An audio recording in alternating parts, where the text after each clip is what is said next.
The moment that everyone had been anticipating yet dreading has finally arrived. Max Verstappen's winning streak, lasting 10 races, has come to an end at last week's Singapore GP. Red Bull's dream of a perfect 2023 is over, and while everyone had been thinking that it would take nothing short of a miracle, all it actually took was an undrivable car for this weekend to unravel into chaos. If you find yourself wondering how bad it could be, watch the video till the end to find out. Verstappen's steady rise has been halted by none other than Carlos Sainz of Ferrari, and his victory in Singapore was special for many reasons, mostly because the idea of anyone other than a Red Bull driver winning this season had seemed so remote for so long. Leading up to the Singapore race, the last non-Red Bull victory dated back to George Russell's win at the Brazilian Grand Prix in November of the previous year. And before that, Charles Leclerc had secured a win in Austria 4 months earlier. However, in Singapore, Red Bull's performance offered rival teams a rare opportunity when an already tough Singapore weekend descended into disaster,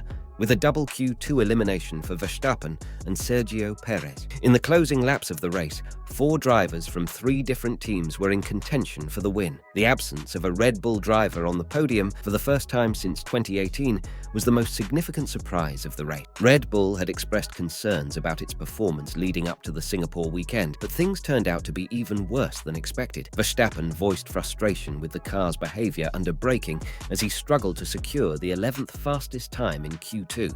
We got into qualifying, and the first big problem I had was that I couldn't brake late and hard because I would bottom out and it would unload the front tire, he explained. On a street circuit, that is something that is very crucial, to be confident on the brakes and attack the corners. So I couldn't do that. And besides, also just the low-speed corners, where I think we've been struggling the whole weekend, I just had no rear support. So I kept on having mini slides, or in my final lap, a big one at turn 3.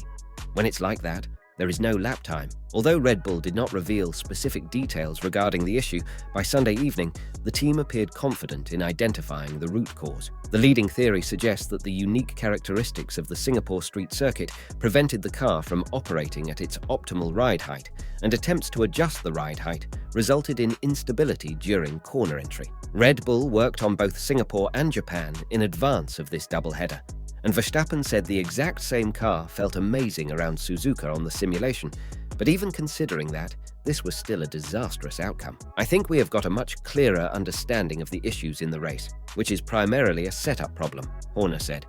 If we raced here again next week, I think we'd have a much clearer picture of what we would do differently. The Marina Bay Street Track grips up faster than anywhere, except maybe the Hungaroring, which we saw most dramatically between the first and second runs of Q1, where the track was suddenly around 1 second faster, maybe more, in just a few minutes. Red Bull seemed to make some progress with overnight changes for final practice on Saturday, but then made the car actively worse for qualifying, and therefore the race.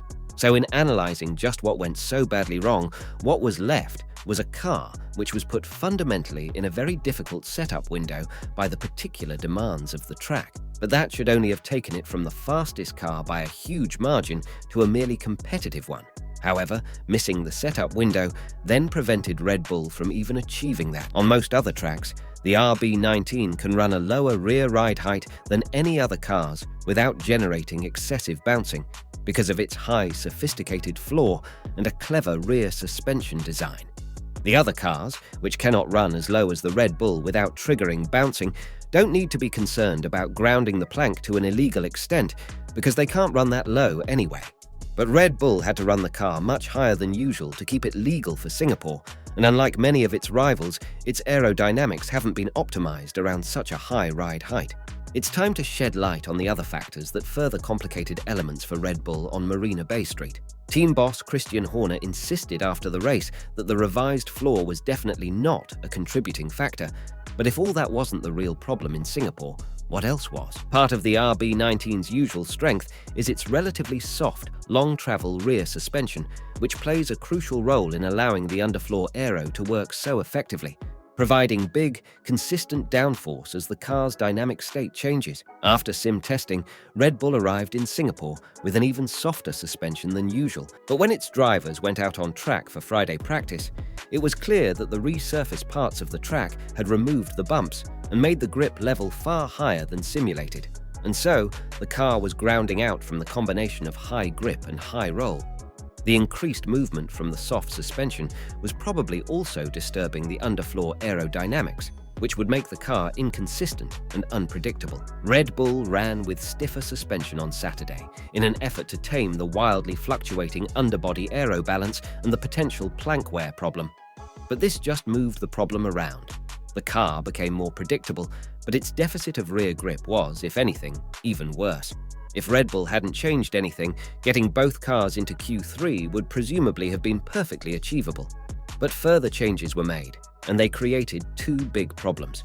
The car was massively bottoming out in the braking zones, so every time Verstappen wanted to brake late, his front wheels were becoming unloaded. Meanwhile, in the low-speed corners where Red Bull had been struggling already the whole weekend, the race, which ran at a slower pace due to higher fuel loads and the need to manage escalating car and tyre temperatures, disguised these problems to an extent.